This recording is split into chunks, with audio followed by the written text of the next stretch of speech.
September 2018. The late summer heat clung to the brick buildings like a wet cloth. On the surface, everything about the Brooks' life seemed polished, perfect even. Their corner lot brownstone in Lincoln Park had clean windows and manicured hedges. A charming porch swing creaked quietly under the weight of the afternoon breeze. Marcus Brooks, 42, was a respected architect whose firm had helped revitalize several blocks of the historic downtown district. His wife, Elena, 38, was an adored English teacher at one of Chicago's most competitive charter high schools. But no one saw the storm brewing behind those pristine windows. When Marcus's sister, LaShonda, called in mid-July with a favor, Marcus didn't hesitate.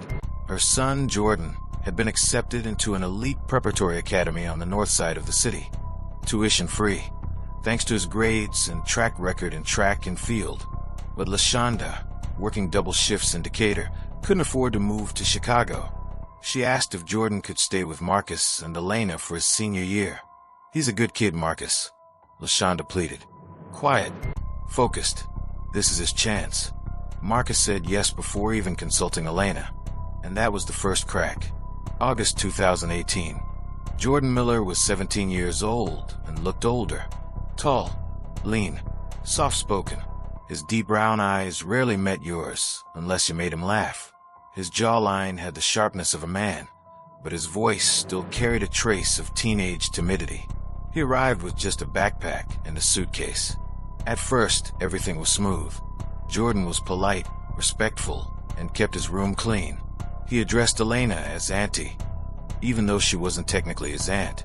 He helped wash dishes after dinner and kept to himself most evenings. But Marcus began noticing small things. It started with laughter. He'd be working late in his home office on the second floor and hear muffled laughter downstairs. Jordan and Elena laughing in the kitchen about some inside joke. Elena hadn't laughed like that with Marcus in months.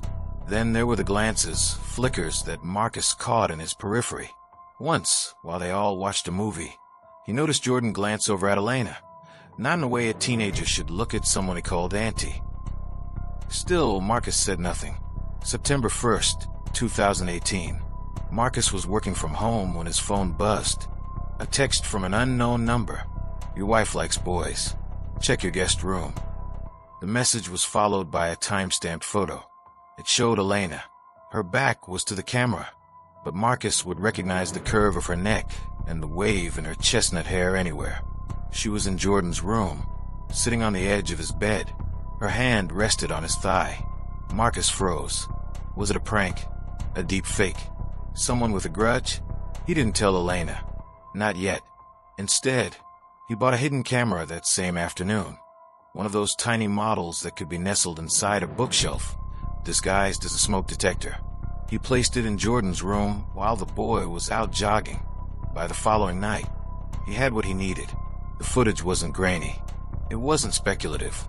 It was clear. Jordan was shirtless. Elena was sitting on the bed beside him, brushing his hair back, whispering something.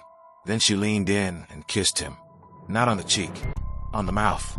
Marcus watched the moment 5 times. Each time, his chest caved in a little deeper. He felt like his soul had been sucked out of his body. His hands trembled. A cold sweat formed on the back of his neck. He shut the laptop slowly, like he was afraid it might explode. September 3rd, 2018, Labor Day. Marcus took Elena out for brunch that morning at a small bistro near the lakefront. He watched her closely. She wore a blue sundress, and her smile didn't falter once. She talked about a novel she was planning to assign her students. She laughed about a rude parent who emailed her after getting a B+. She kissed Marcus on the cheek and sipped her mimosa like nothing was wrong. But he noticed how quickly she checked her phone when it buzzed, how she tilted it away from his line of sight. That night, Marcus waited until she was asleep. He scrolled through her phone. Nothing. Her texts were scrubbed clean. Her call logs looked pristine. Even her emails had been recently cleared out. But Jordan's phone, that was another story. Marcus waited until Jordan went to the corner store to pick up snacks. He slipped into the guest room, found the boy's phone under his pillow. Passcode locked, but Jordan used the same digits for everything. His track jersey number, 1845. It worked. What Marcus found chilled him. Dozens of texts between Elena and Jordan, deleted from her end, but not his. You make me feel young again, like I still matter. Don't say anything dumb around Marcus, please. Promise me you won't tell your mom. And photos, inappropriate ones, of Elena in a bathrobe. One of them kissing in a parking garage, her in a winter coat, Jordan wearing his school backpack. Marcus didn't sleep that night. He stared at the ceiling, chest tight, stomach in knots. He wanted to scream, wanted to throw something, but he didn't. He needed a plan. September 5th, 2018, the day everything changed. Marcus invited Jordan out for a drive after school. They drove along Lakeshore Drive, the skyline glowing behind them. The boy was smiling, headphones dangling from his hoodie. Marcus pulled into a secluded lookout spot and turned off the engine. "You know," he said calmly, "when your mom asked if you could stay with us, I didn't think twice." Jordan nodded, unsure where the conversation was going. "You were a good kid. Quiet, respectful. Seemed like you had a future." Jordan looked over, brow furrowed. Marcus leaned in. "Then you started screwing my wife." Jordan's face turned pale. "I saw the videos, the texts, the photos." Silence. "I should kill you right now," Marcus said softly. Jordan reached for the door handle, but Marcus locked it. Then Marcus laughed, not a joyful laugh, but something hollow and unhinged. "You're 17, Jordan. You know what that means in Illinois." Jordan didn't respond. Marcus gripped the steering wheel, veins bulging in his neck. "It means I can't even go to the cops without nuking my own life, without destroying her career, yours, and somehow, I'm the only one who didn't ask for any of this." Jordan said nothing. His hands trembled in his lap. Finally, Marcus unlocked the door. "Get out," he said. Jordan hesitated, then stepped out. Marcus watched him walk back toward the street, shoulders hunched like a child who'd just been scolded. That night, Jordan didn't come home. September 6th, 2018, 11:14 a.m. Marcus received another anonymous text. "He's not coming back. You should have handled it differently." Marcus's hand shook as he read it. He tried calling Jordan's phone, straight to voicemail. He turned to Elena, who was folding laundry like nothing had happened. "Where is he?" Marcus asked. "Who?" "Jordan." She looked up, startled. "He went to school, didn't he?" Marcus stared at her for a long time. He no longer recognized the woman in front of him. That afternoon, Jordan's body was pulled from the Chicago River, bound, bruised, dead. Marcus Brooks was arrested at his home 30 minutes later, and what he told detectives in the interview room that night would fracture everything they thought they knew. September 6th, 2018, 4:45 p.m. Detective Carla Menendez sat across from Marcus Brooks in interview room 3 of the 18th District Police Station. The fluorescent lights buzzed overhead, casting a sterile glow on the table between them. Marcus sat motionless, his hands folded tightly, knuckles white. "You've been silent for 20 minutes, Mr. Brooks," Menendez said calmly, her tone clinical but not unkind. "Your nephew's body was just pulled out of the river. You want to tell me what happened?" Marcus didn't answer. She slid a crime scene photo across the table. Jordan's lifeless face stared back, waterlogged and bruised, duct tape residue on his wrists. "Your wife said you left the house that morning. You didn't say where you were going. A neighbor saw your SUV near the old Wabash Bridge, around 3:30 a.m. Marcus didn't flinch. Menendez leaned forward. "You want to tell me what was going through your head when you killed him?" He looked up slowly. His voice was cracked and low. "I didn't kill Jordan." 72 hours earlier, September 3rd, 2018, after Marcus confronted Jordan and told him to get out, he returned home to a quiet house. Elena was in the shower. The guest room door hung open, the bed made, clothes folded neatly in a duffel bag. It didn't feel like a teenager had just packed in a hurry. It felt staged. Marcus went through Jordan's drawers. Nothing. Not a sock or a charger left behind. He opened the closet. Empty. Then he checked the trash. Inside, buried beneath crumpled tissues and a banana peel, he found a burned corner of a photo, one he remembered from a family trip last year to Elena. Jordan had been smiling beside Elena, his arm awkwardly behind her waist.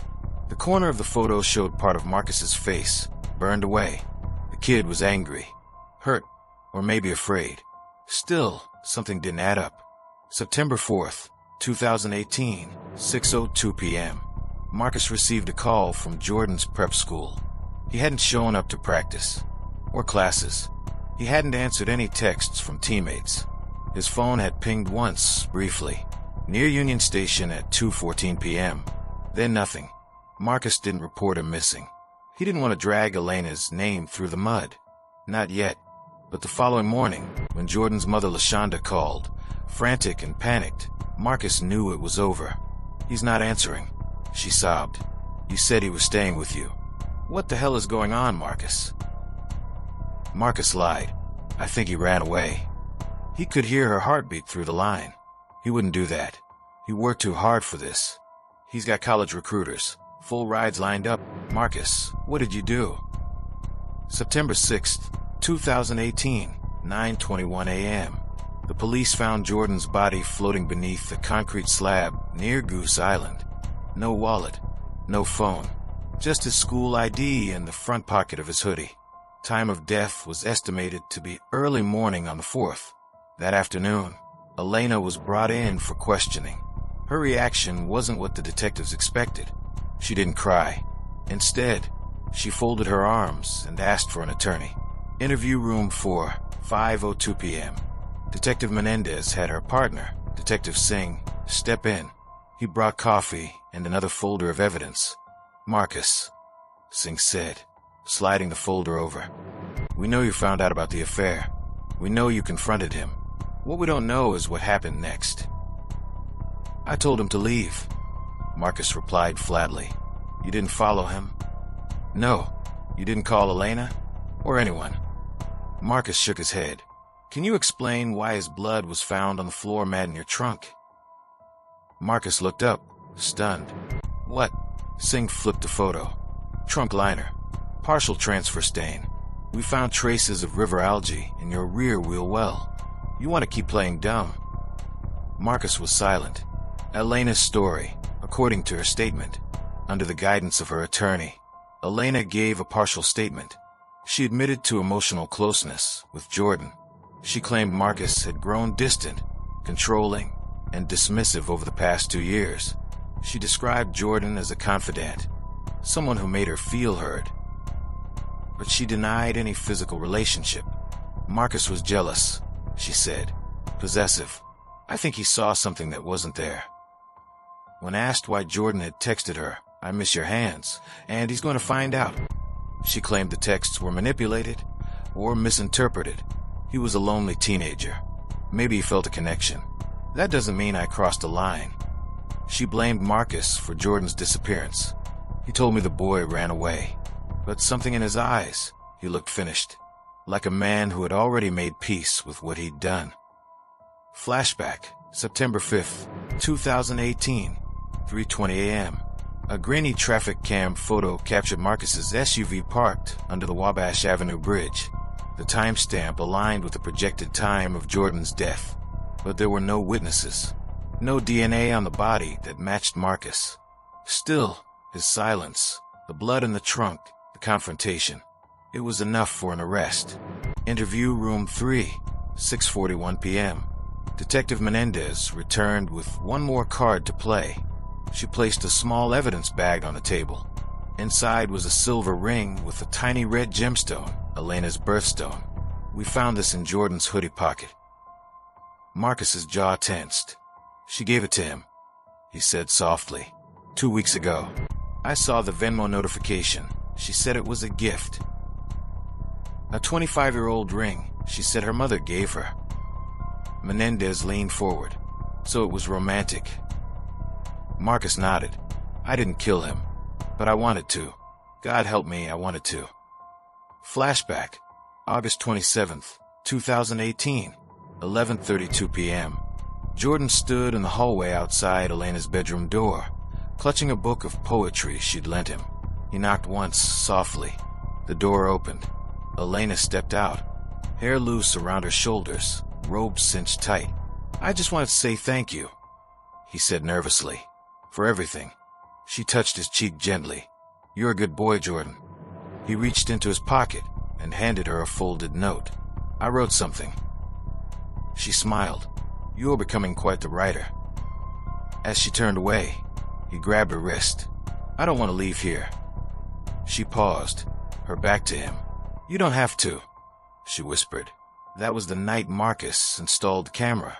Back to present, September 6th, 2018, 10:02 p.m. Detectives were wrapping up when Officer Blake, fresh from canvassing the riverbank, returned with a development. "Sir," he said to Menendez, "we found a witness. Homeless guy named Manny Reyes. Says he saw someone dragging what looked like a body around 3:15 a.m. Tuesday morning. Description: not Marcus Thompson. Said it was a white guy, tall, maybe mid-30s. Had a sleeve tattoo on his right arm." Marcus sat up straighter.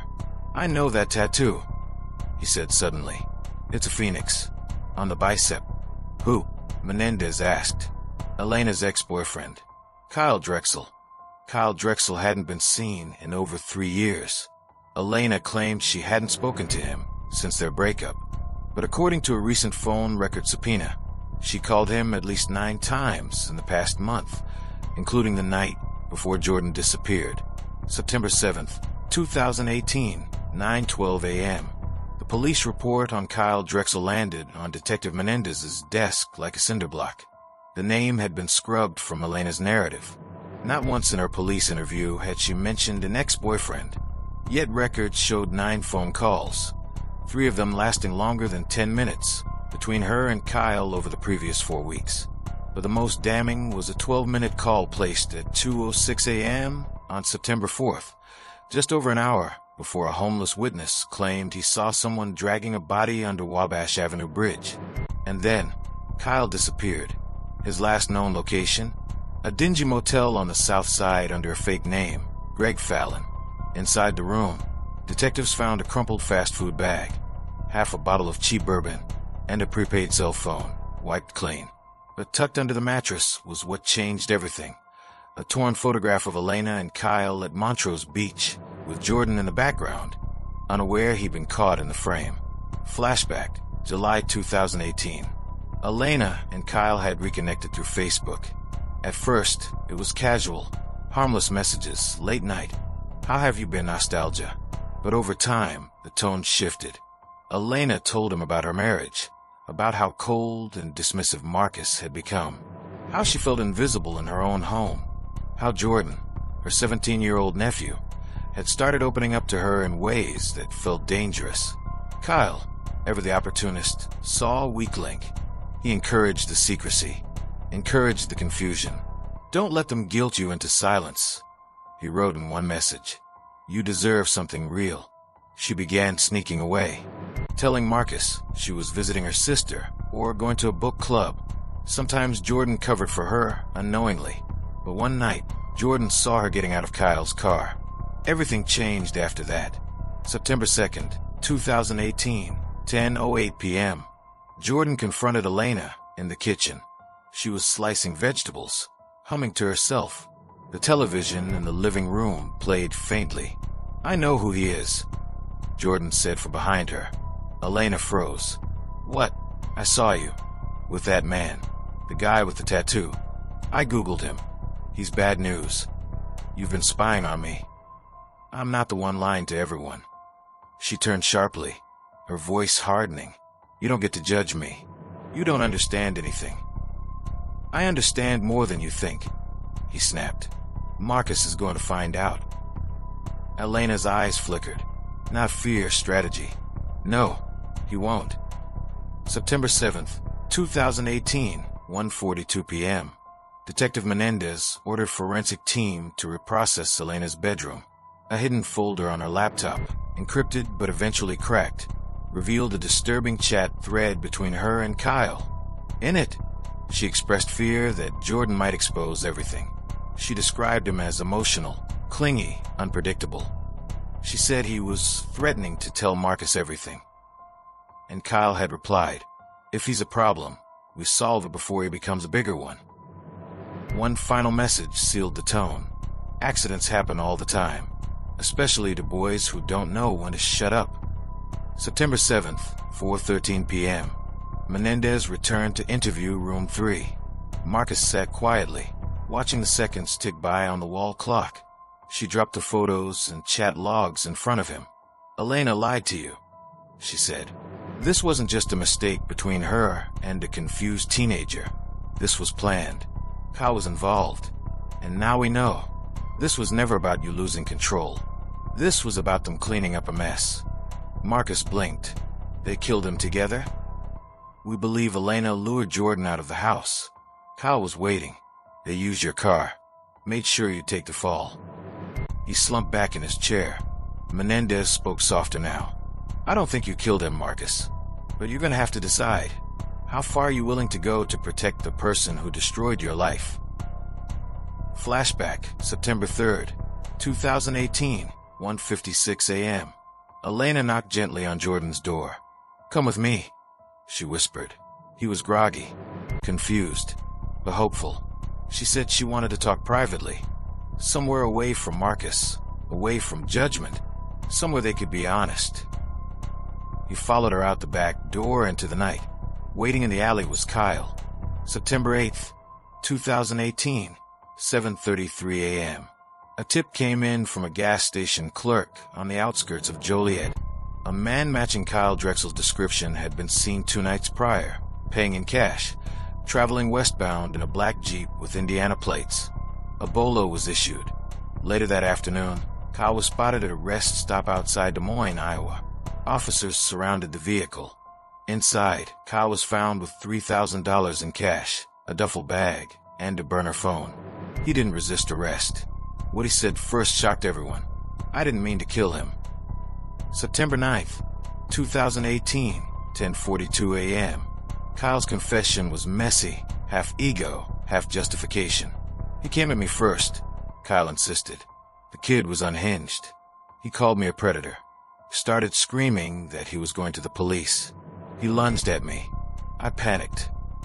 He claimed Elena had nothing to do with it, that she begged him not to hurt Jordan, that he did it to protect her. But the inconsistencies were glaring. Jordan had no bruises consistent with an offensive fight. There was no sign of a struggle. Kyle's fingerprints were found on the duct tape used to bind Jordan's wrists, and a deleted message retrieved from his burner phone read, "It's done. No one will believe him now." September 10th, 2018, 6:11 p.m. Elena was arrested at her home and charged with conspiracy to commit murder, obstruction of justice, and sexual assault of a minor. She claimed total ignorance. In court, she wept. She called Kyle a manipulative monster. She claimed she was groomed herself, but the jury didn't buy it. Neither did Jordan's mother, LaShonda, who sat in the front row every day of the trial, holding her son's football medal. March 2020, trial verdicts. Kyle Drexel was convicted of first-degree murder, kidnapping, and evidence tampering.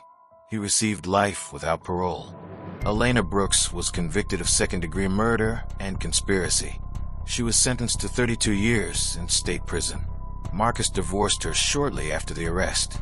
He moved to Cleveland to be near his sister and started working at a mechanic shop under a new name, far from the headlines. 1 year later, a memorial bench now sits at Jordan's old prep school, beneath a maple tree on the football field. A plaque reads, "Jordan Malik Brooks, 2001 to 2018. He never stopped telling the truth, even when it cost him everything." The tragedy left a community stunned, a family shattered, and a teenager remembered not just for how he died, but for his courage in exposing the very people who should have protected him. Sometimes betrayal doesn't come from strangers. Sometimes it comes from the people closest to us, those who smile at the dinner table, who say they love you, who promise they'd never let harm come your way. But for Jordan, the real betrayal wasn't just a broken family or a twisted secret. It was the moment his truth became someone else's liability, and that moment cost him his life. The story of Jordan Brooks is a haunting reminder that evil doesn't always wear a mask. It often hides in plain sight, disguised as family, trust, and love. The life lesson here is this: never ignore the quiet cries for help. When someone, especially a young person, speaks up about something that feels wrong, listen. Take them seriously. Silence in the face of abuse or manipulation only empowers the predator and endangers the innocent. Jordan was brave enough to speak up, even when it meant standing against the people who claimed to care for him. He didn't lose his life because he was weak. He lost it because he was courageous. And that courage deserves to be remembered. Now we want to hear from you. What would you have done if you were in Marcus's shoes? Do you think Elena was manipulated? Or was she just as dangerous as Kyle? Drop your thoughts in the comments below. We read everyone. Like this video if the story moved you. Share it with someone who needs to hear Jordan's story. And don't forget to subscribe to Twisted Guilts for more true crime stories that uncover the lies hiding in plain sight. Until next time, stay aware, stay safe, and always trust your instincts.